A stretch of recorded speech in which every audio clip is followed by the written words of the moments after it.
din hi zia do ni la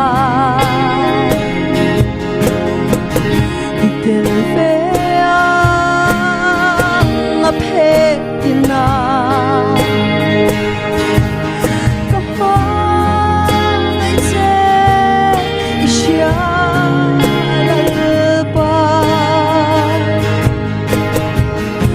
tu sông đi ta tu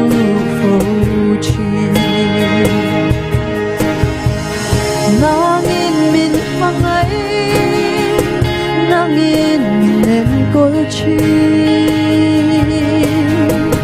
kapian tirata nun khengi kanun nar kai tuini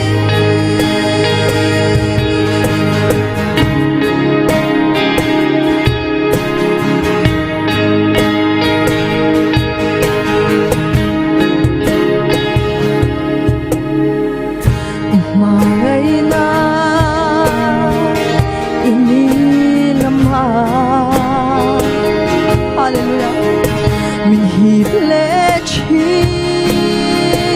bầu đô đi la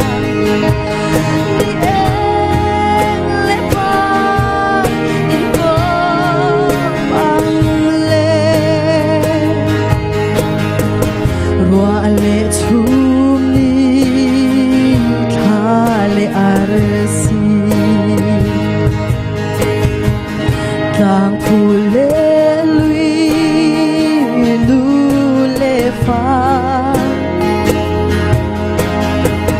eng le lima in zom mang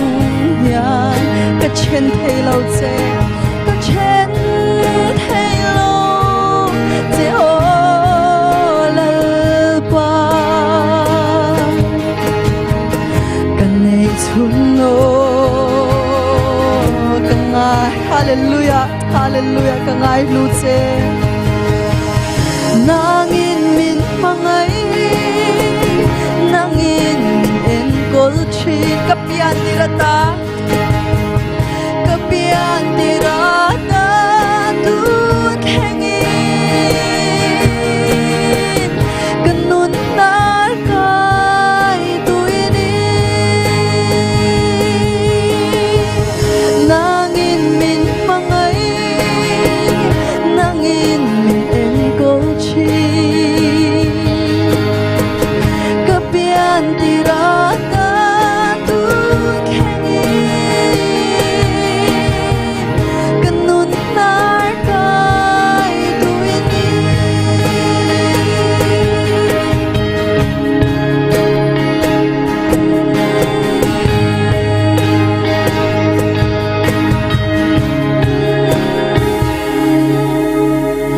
kanun nar kai tuini lalpan masomo ase amen.